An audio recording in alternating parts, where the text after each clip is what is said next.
ஹாய்ங்க, welcome to Madurai குட்டி vlog part 1. அப்படி நம்ம ஃபர்ஸ்ட் போன இடம் தான் மதுரையிலேருந்து ஒரு 1/2 hour ட்ராவலில் இருக்கக்கூடிய அழகர் கோயில். அழகர் கோயில் கீழே இருக்கக்கூடிய ஒரு முருகன் கோயிலுக்கு தான் போயிருந்தோம். இதான் நம்ம ஃபேமிலிஸ் எல்லாரையும் பார்த்துக்கோங்க, எல்லோரும் ஒரு டாட்டா போட்டு வந்துட்டு இருப்பாங்க. அப்படியே உள்ளே போய் அர்ச்சனையை போடலான்னு சொல்லிட்டு எங்கள் அம்மா அந்த விளக்கெல்லாம் வாங்கிட்டு வந்து தீபத்தை போட்டாங்க. இதாங்க அந்த கோயிலோட ப்ளூ பிரிண்ட்டே இதாங்க, செம்மையாக இருந்துச்சுங்க கோயில். ஆனால் சனிக்கிழமை நம்ம க்ரௌடு இருக்காதுன்னு பார்த்தோம், ஆனால் செம க்ரௌடு.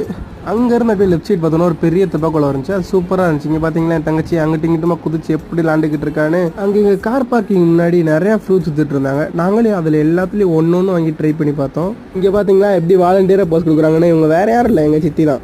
மீட் மை சித்தப்பு. இவருக்கு இதான் வேலை. என்னைய மட்டும் சும்மா விடலைங்க, என்னையும் நல்லா சாப்பாடு கூட்டுட்டாங்க. எங்கே போனாலும் வீட்டிலேருந்து சாப்பாடை கிட்ட எடுத்துகிட்டு வந்துடலான்னு பார்க்குறாங்க. உங்கள் வீட்லையும் இப்படி தானா? எல்லோரும் கமெண்ட்டில் சொல்லுங்கள். அப்படியே அங்கேயே ஒரு இடத்த செலக்ட் பண்ணி உட்காந்து சாப்பிட ஆரம்பிச்சிட்டோம். அப்படியே அங்கேயே கொஞ்சம் பிக்ஸ் எல்லாம் எடுத்து முடிச்சாச்சு. இதான் என்னோட ஃபர்ஸ்ட் பார்ட். செகண்ட் பார்ட் அடுத்த வீடியோவில் பார்க்கலாம்.